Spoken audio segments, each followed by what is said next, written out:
दोस्तों, आज हम लोग इस वीडियो के माध्यम से WAG9 लोकोमोटिव के MU संचालन के दौरान ध्यान देने योग्य कुछ मुख्य बिंदु हैं उस पर चर्चा करेंगे। MU संचालन के दौरान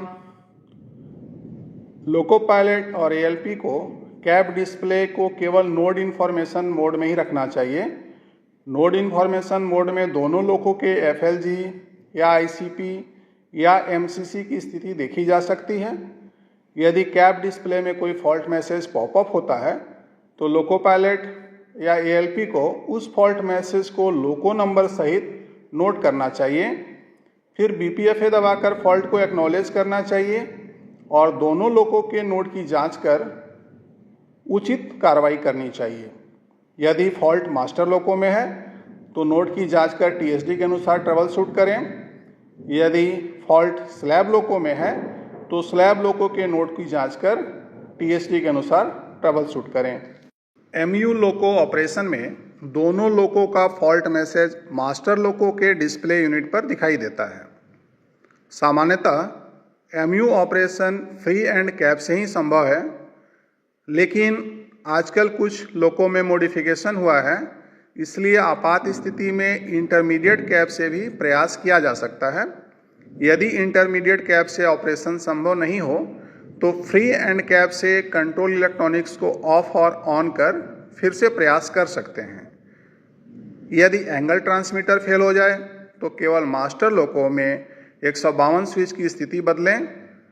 ट्रेलिंग लोको के 152 स्विच को ऑपरेट करने की आवश्यकता नहीं है। लीडिंग लोको में LSFI का जलना यह संकेत देता है कि किसी भी लोको में एक या अधिक सब सिस्टम आइसोलेट हैं। इसलिए व्हीकल डायग्नोसिस लोको स्टेटस या DDU पर दिख रहे सब सिस्टम के रंगों के माध्यम से यह पता लगाएं कि दोनों लोको में कितने सब सिस्टम आइसोलेट हैं। यदि लोकोमोटिव में हार्मोनिक फिल्टर उपलब्ध है और वह मास्टर या स्लैब यूनिट में फेल हो जाता है तो संबंधित लोकोमोटिव में ट्रैक्शन या ब्रेकिंग एफर्ट 40 kmph से अधिक गति पर निष्क्रिय हो जाता है। स्लैब लोकोमोटिव में फायर डिटेक्शन एक्टिव होने पर मास्टर लोकोमोटिव में एक ऑडियो सिग्नल आएगा, साथ ही स्लैब लोको में VCV खुल जाएगा और लीडिंग लोको डिस्प्ले पर एक प्रायोरिटी 1 का फॉल्ट मैसेज दिखाई देने लगता है।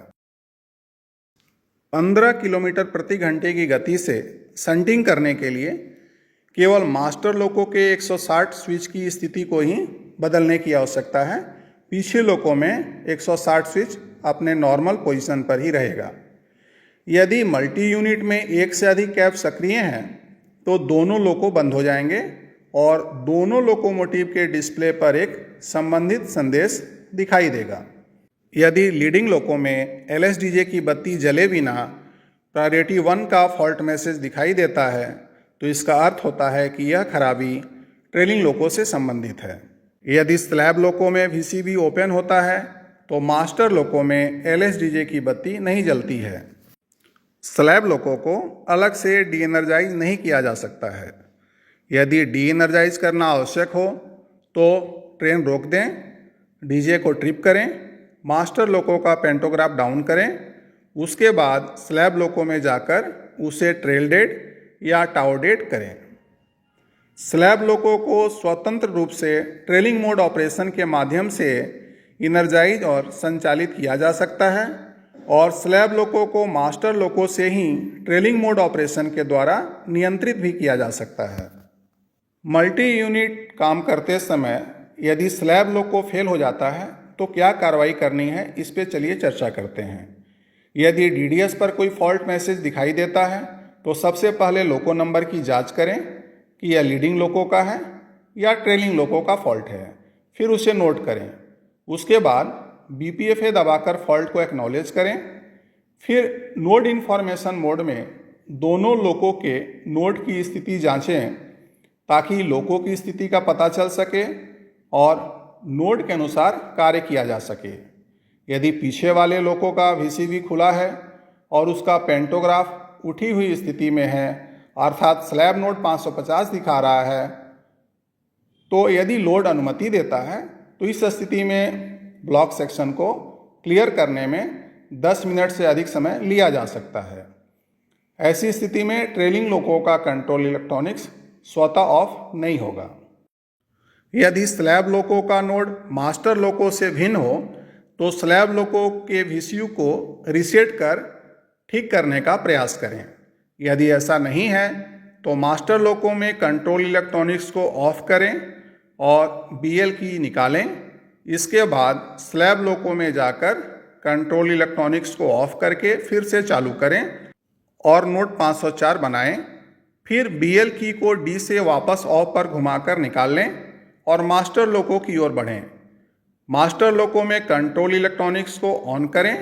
सुनिश्चित करें कि दोनों लोको के नोड 504 पर हैं और दोनों लोको को फिर से इनर्जाइज करें। यदि स्लैब लोको में नोड 504 ना आए तो स्लैब लोको को ट्रेल गेट बनाकर कार्य करें। यदि लोड अनुमति देता है तो मास्टर लोको से गंतव्य तक कार्य करें, अन्यथा TLC से संपर्क करें। यदि स्लैब नोड DDU में 504 दिखा रहा है और लोड अनुमति देता है तो सेक्शन को 10 मिनट के भीतर क्लियर करना अनिवार्य है, अन्यथा पीछे लोको का कंट्रोल इलेक्ट्रॉनिक्स स्वतः ही ऑफ हो जाएगा, जिससे BP प्रेशर ड्रॉप हो जाएगा और गाड़ी में ब्रेक लग जाएगी। यदि DDU में स्लैब नोड 550 दिखा रहा है तो ऐसी परिस्थिति में ब्लॉक सेक्शन क्लियर करने के लिए 10 मिनट से ज़्यादा का समय लिया जा सकता है, क्योंकि ऐसी परिस्थिति में स्वतः ही कंट्रोल इलेक्ट्रॉनिक्स ऑफ नहीं होगा। यदि स्लैब नोड DDU में 0 दिखाता है और ट्रैक्शन अवेलेबल है, उस परिस्थिति में यदि लोड अनुमति देता है तो सेक्शन को 10 मिनट के भीतर क्लियर करना आवश्यक है, अन्यथा कंट्रोल इलेक्ट्रॉनिक्स पीछे लोको का स्वतः ही स्विच ऑफ हो जाएगा, जिससे BP प्रेशर ड्रॉप हो जाएगा और ट्रेन ब्रेक लग जाएंगे।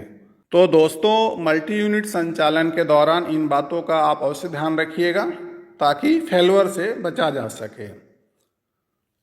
धन्यवाद।